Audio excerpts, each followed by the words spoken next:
Entonces, ¿qué se hace? Se le pone una gotita durante unos 5 o 10 segundos de metal, que es ácido nítrico con no sé qué otra cosa. Se lava. Durante esos poquitos segundos, el metal, ¿qué hace? Corroe, reacciona con la superficie. Y la consume, o sea, reacciona con toda la superficie. Pero ¿qué pasa? Como estas son zonas de muy alta energía, zonas desequilibradas, por todo esto que estamos viendo, reaccionan mucho más rápido y comen mucho más la superficie en donde está la borde de grano. Imagínense que esta es una vista de la probeta. Yo la estaba mirando desde arriba, tenía esta vista, y ahora veo esto. Sí me había quedado pulido espejo, ¿sí? Yo primero tenía una cierta rugosidad, me fui pasando lija, hasta que me quedó pulido espejo. Y ahora le tiré metal. Entonces, en donde están, imagínense que esto es el corte que pasa por acá. Donde está este borde de grano, va a haber comido más profundo. Entonces yo voy a ver líneas negras. Porque cuando la luz refleja acá, empieza a rebotar, parte se pierde, no se ve. Cambio acá, refleja lo más bien. ¿Sí?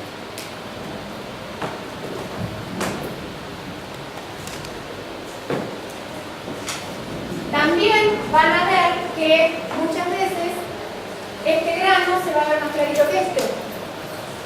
¿Por qué es eso? Porque este grano capaz que tenía una cierta orientación, en la misma estructura, pero capaz que supongamos que es cúbica centrada en las caras, capaz que una tenía los cubitos todos así y la otra los tenía un poquito en diagonal.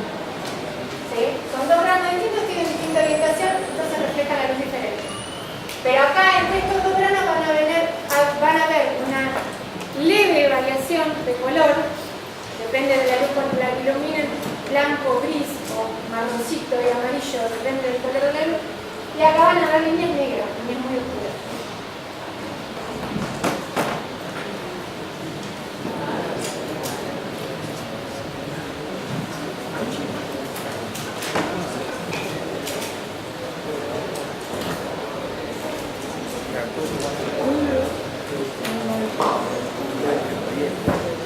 Un caso particular de lo que son los bordes de grano, teníamos dos casos particulares. Uno era el subborde de grano, que es cuando teníamos una estructura, pónganse con esta orientación, y al lado teníamos una estructura con una orientación muy parecida, ¿sí? Y esto terminaba quedando en el material.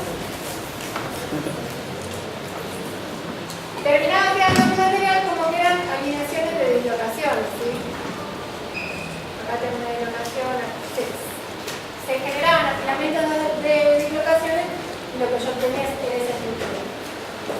El otro caso particular es cuando dos granos contiguos tienen justito una orientación a espejo. Entonces, de acá para allá, supónganse que yo tengo esta estructura. Y acá para allá tengo esta. Esto sería...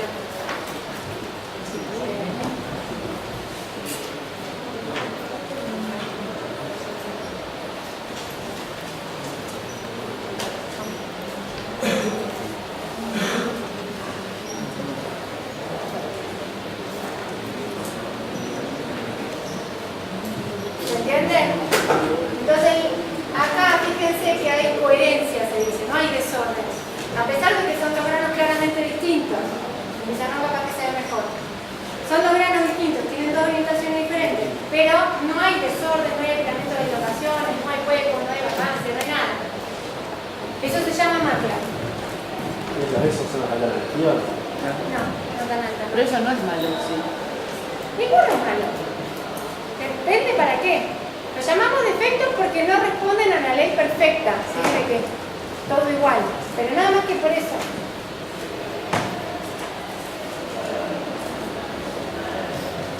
Después también teníamos otro tipo de defectos que eran fallas de apilamiento. La primera clase habíamos visto que la estructura cúbica centrada en las caras y la cúbica centrada en el y la hexagonal compacta se podían generar a través de apilamiento de planos compactos, ¿se acuerdan?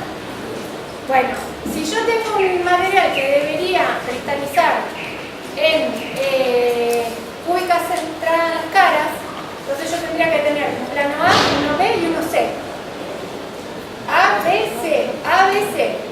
Pero si yo en algún lado tengo un error, tengo A, B, C, A, B, A, B, A, B, C, A, B, C. Ahí donde tengo A, B, A, B, eso se llama falla de apilamiento. ¿Sí? Tampoco va a generar, tampoco genera demasiada distorsión. Solamente es una estructura que no responde a lo que debería. Porque queda todo bien ordenado. Bueno, y esto es lo que más me interesa. El tema de la deformación plástica a través de las dislocaciones, ¿se entendió? ¿Cómo es el mecanismo? Con los videitos.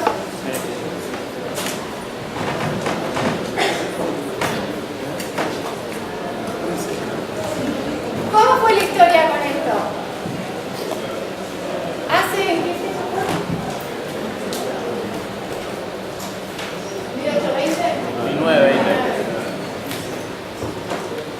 Frenkel calculó teóricamente, ahí no había microscopio electrónico, sí, no había nada de eso. Calculó teóricamente cuál era la resistencia que tenían que tener los metales. Dijo, si los metales están formados por átomos, si los átomos tienen estas fuerzas de unión, que son las fuerzas de Coulomb, ya está lo que te conocieron para la época, entonces la fuerza necesaria para separar los átomos, o sea, para generar la rotura, tiene que ser, ¿cuál? Esta calculó. Tiene que depender del módulo de corte G sobre 2pi y proporcional a A sobre B. A sobre B es el parámetro de red. Si es una red cúbica, es 1, ¿sí? Y en la mayoría de los metales es prácticamente 1 porque a lo sumo es un cubo distorsionado. Entonces, la fuerza de rotura, la tensión de rotura teórica que calculó este hombre, tenía que ser más o menos 6 veces el módulo de corte. O sea, un sexto del módulo de corte, ¿sí? 2pi. 1 sobre 2pi. Eso daría, por ejemplo, para el hierro 1300 kilogramos fuerza por milímetro cuadrado. Pero cuando iban y agarraban un pedazo de hierro y lo traccionaban, rompía a 15, no a 1300. ¿Sí? Casi 100 veces menor.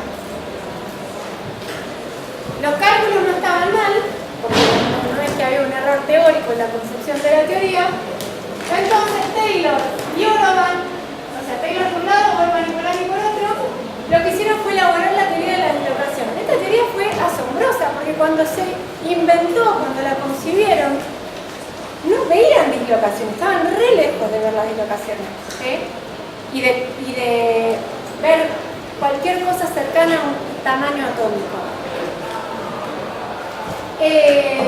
Con la teoría de las dislocaciones lo que dijeron es los materiales tienen defectos, tienen incluso un montón de defectos alineados como si fueran semiplanos extra. Describieron, las inventaron para esta teoría, ¿no? Y cuando yo genero un esfuerzo de corte, lo que estoy generando es el desplazamiento de las dislocaciones, y con eso hicieron la cuenta de nuevo y le damos valores razonables, ¿sí?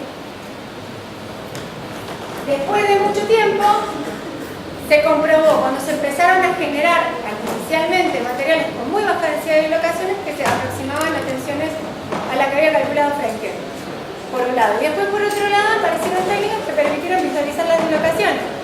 Pero fue muchísimo tiempo después que lo pudieron comprobar.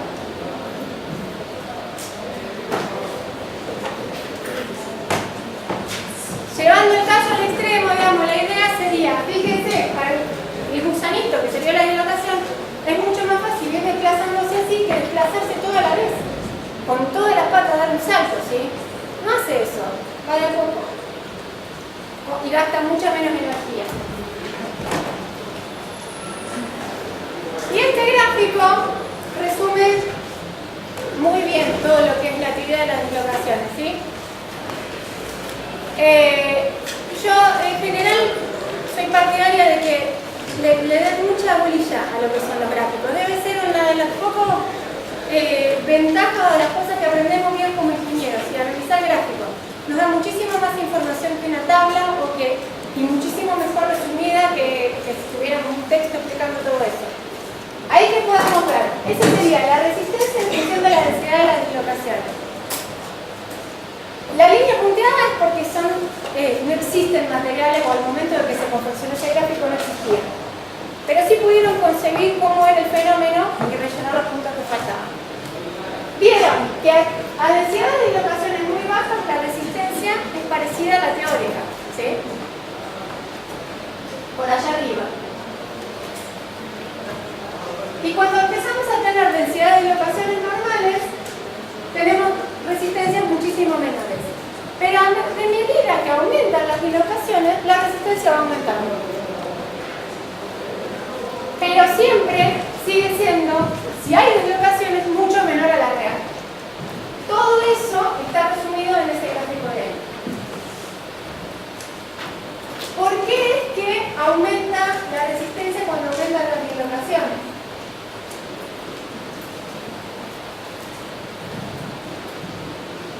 Por zonas de fracción entre las dislocaciones. ¿Cómo? No puede ser por zonas de fracción entre dislocaciones. Sí, a ver. ¿Alguien que amplíe un poquito más?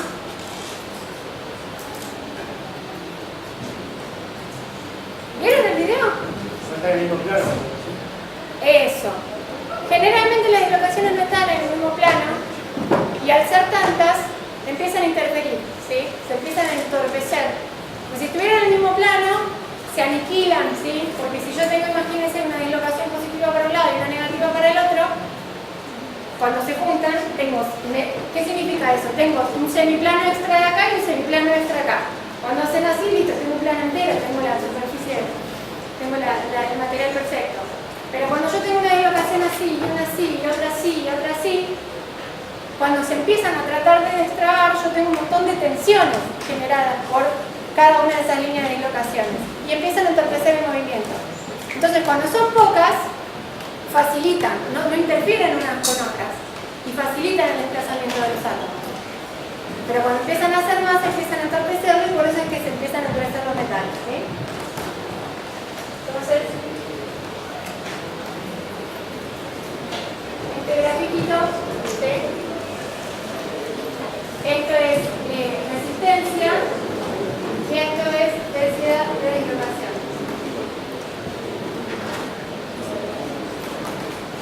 ¿Sí? La resistencia real es muchísimo más grande que la resistencia teórica es muchísimo más grande que la resistencia real, no importa para qué densidad de dislocaciones, y a su vez la densidad de dislocaciones a medida que aumenta, endurece el material.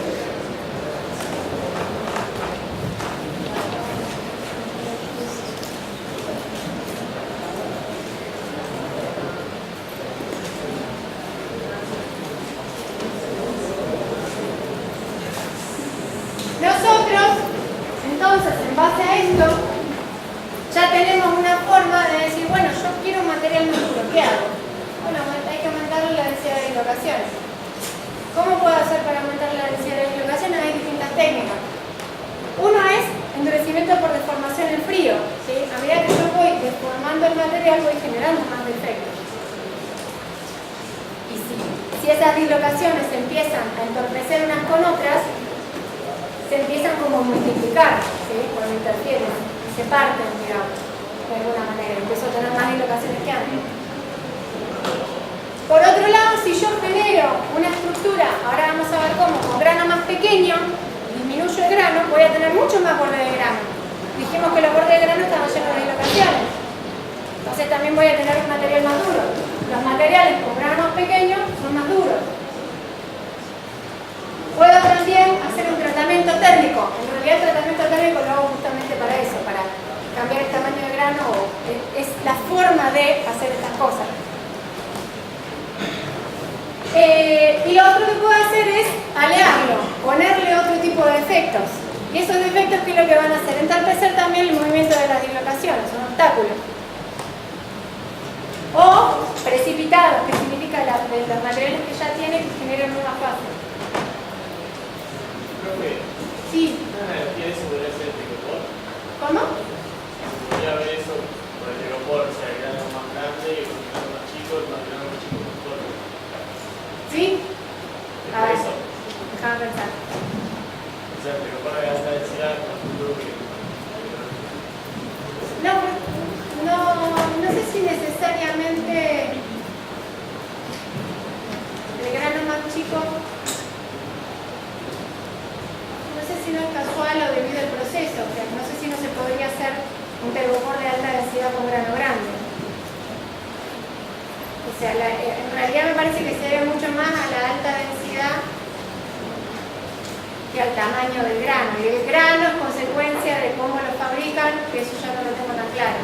Pero ahí entra a jugar mucho más el tema de la densidad. Después, el tamaño de la bolita, hay que ver cuál es el factor que verdaderamente controla el tamaño de la bolita. Pero lo vemos.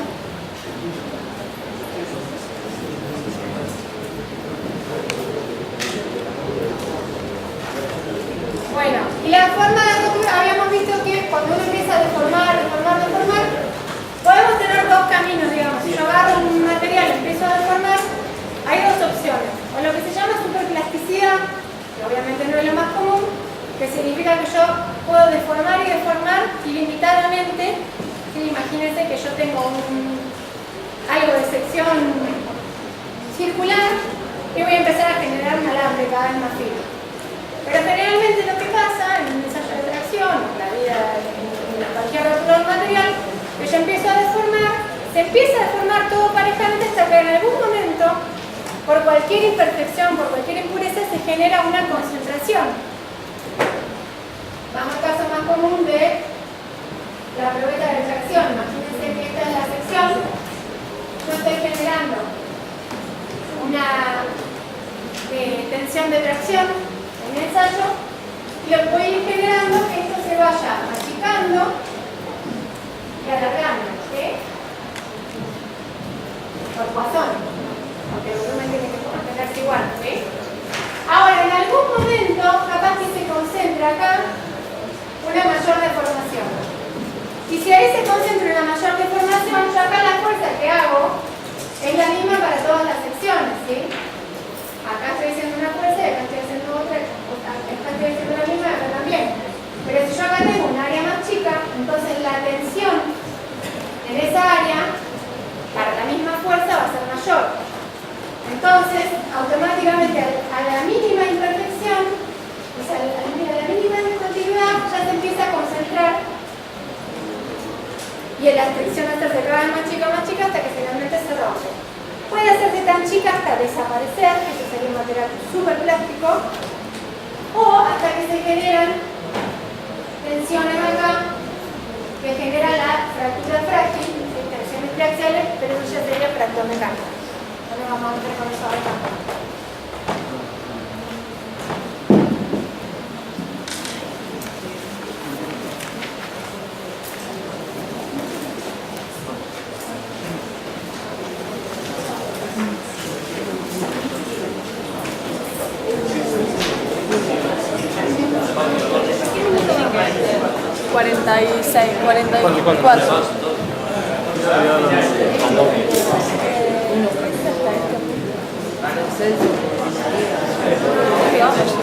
Bueno, vimos entonces que los metales solidificados cuando estaban en estado sólido estaban ordenados. Ahora lo que vamos a ver es cómo se ordena, cómo se da ese proceso.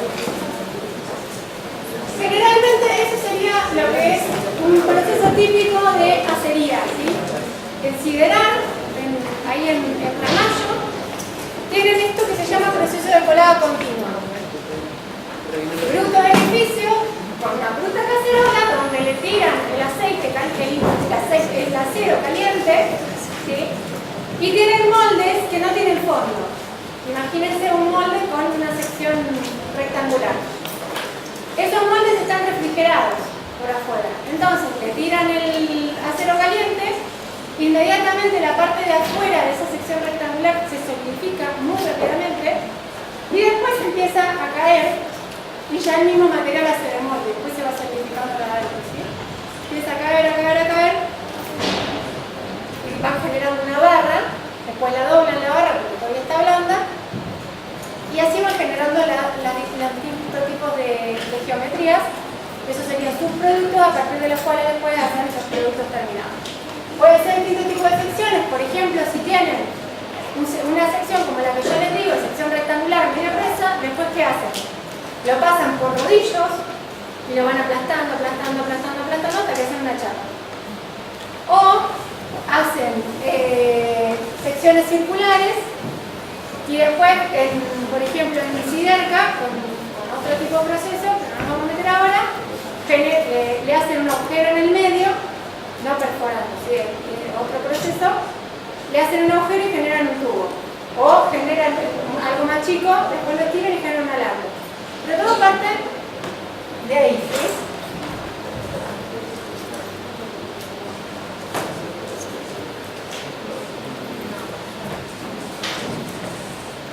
Entonces, partimos del líquido, obviamente. ¿Qué características tienen los líquidos y en comparación con los sólidos? Bueno, una característica, por ejemplo, sería la densidad. ¿Cómo es la densidad de un líquido con respecto a la de un sólido? Muy chico, ¿no? ¿Mucho? ¿Más chica? No, perdón. ¿Más grande? Menos de... Un sólido en general es más o menos denso que un líquido. Como el hielo flota. El agua es una excepción. ¿Sí? Si pensaron en el agua es la gran excepción, pero la mayoría de los líquidos son menos densos que los sólidos. ¿Sí? Hay una variación del 6%, una cosa así. De hecho, el agua es una excepción. De hecho, cuando nosotros comprimimos el hielo, generamos agua. Comprimimos el agua en estado sólido, a mayor presión pasa a líquido. Pero con cualquier otro material no pasa eso. Eso se puede ver ahí en un diagramita del punto triple. El del agua es así, y el de cualquier otro material es así. Esto es presión, esto es temperatura,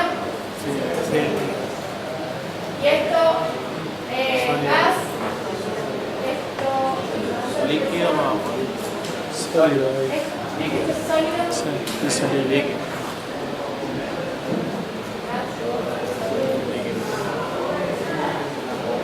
En este caso, esto es presión y esto es temperatura. La mayoría de los metales, si yo aumento la presión y estoy en líquido, paso a sólido, para la misma temperatura. En cambio con el agua, si estoy en sólido, aumento la presión, paso a líquido. ¿Sí? Y menos mal, porque si el agua fuera como cualquiera de estas cosas, los fondos de los océanos serían sólidos. Porque aumenta la presión, pasaría a sólido. ¿Sí? Pero es una excepción.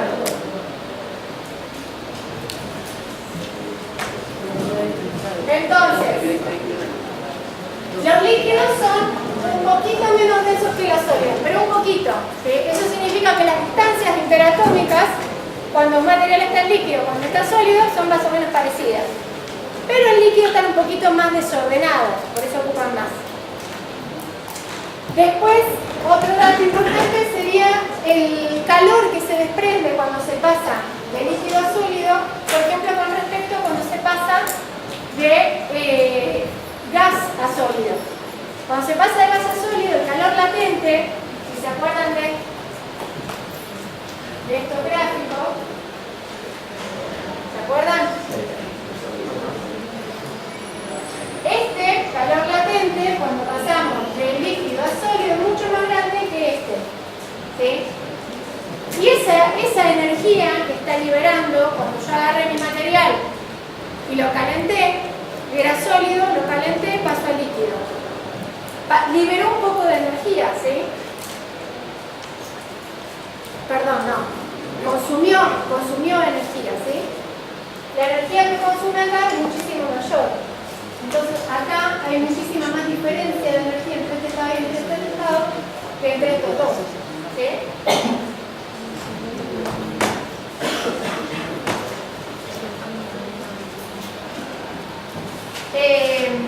Ahí tienen unos valores, digamos, como para relacionar. El calor de vaporización es más o menos 25 veces más grande en los metales que el calor de fusión.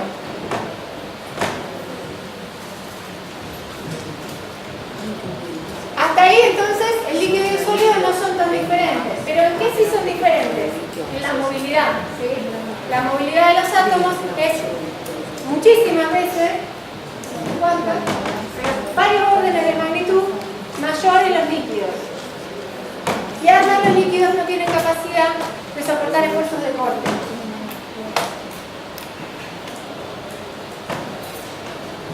¿Cómo se explica o por qué piensan que sucede esto?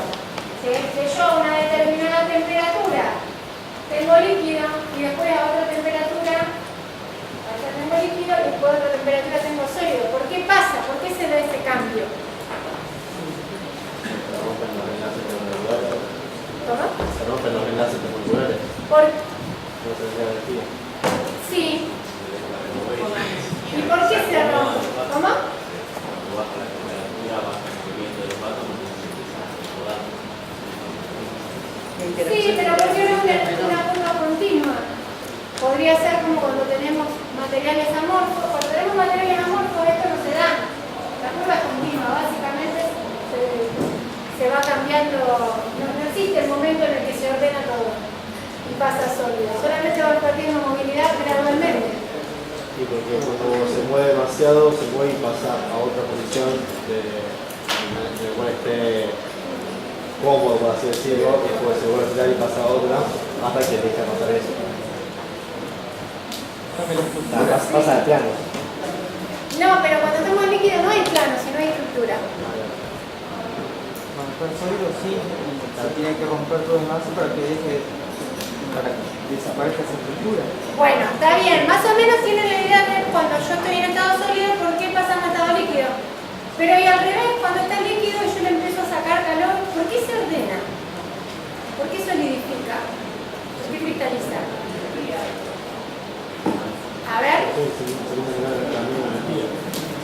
¿y qué tiene menos energía? Se aumenta la atracción del testáculo. ¿Cómo? Se aumenta la fuerza del testáculo, de las partículas. No sé si. Están más juntas y disminuye la distancia entre los átomos, se atraen más fuerte. Sí, pero ¿por qué se ordena? Se atraen más, que van a estar más juntos, pero ¿por qué lo orden? Alguien dijo energía. Y el enlace va a ser más fuerte. Claro, pero no me están explicando por qué.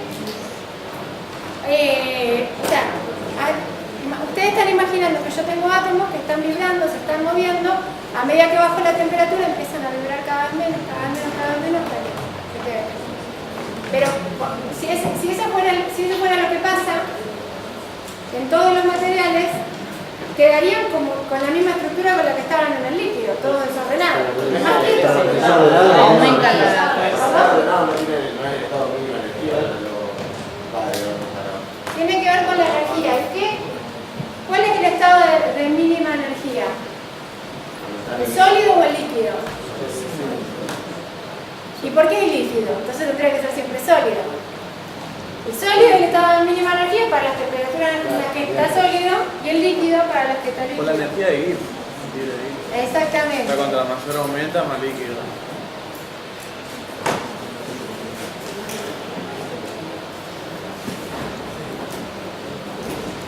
Obviamente lo que estamos teniendo estamos pasando a un estado más estable, ¿sí? Si se da la transformación, siempre que se da la transformación, es porque estamos pasando a un estado más estable. Como el caso de la bolita, si la bolita baja porque pasa a un estado de menor energía potencial.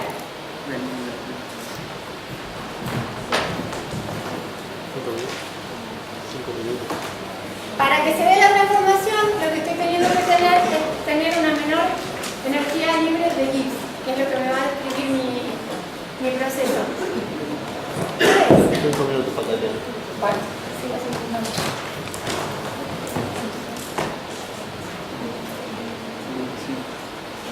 Bueno, el sistema energético de un montón de átomos por un montón de partículas, ¿con qué lo vamos a describir? Con la energía libre de Gibbs, ¿sí? Que era G igual U menos T Por eso. por S. Uso minúsculas porque estoy hablando de energía por unidad de volumen. Sí. ¿Sí?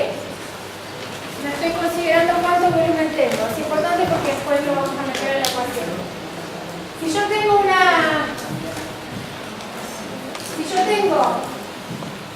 un sistema, lo vamos a representar con la bolita, que tiene una determinada energía libre de Gibbs G, y tengo otro estado posible de energía, va a pasar, ¿sí?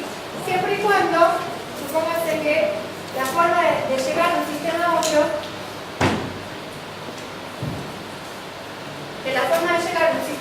sea esta. Va a pasar siempre y cuando tenga energía suficiente para sobreponerse a la barrera energética que le implica salir de ese estado y transformarse en otro. Porque nunca la transformación es gratuita. El sistema tiene que hacer un cambio, ¿sí? No es que baja directamente, porque si no ya estaría ahí.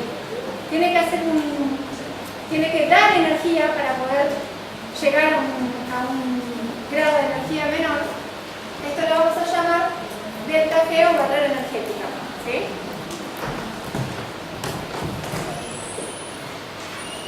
Y ahí tenemos graficada lo que sería la energía libre en función de la temperatura que para un sólido y para un líquido, ¿sí? Lo que pasa es que tienen distintas formas, entonces por eso en algún momento la energía libre del líquido es menor y por eso a partir de esta temperatura para allá tenemos líquido y de esta temperatura para allá es menor la G del sólido y tenemos sólido, ¿sí? Esa es la razón por la que existe a una temperatura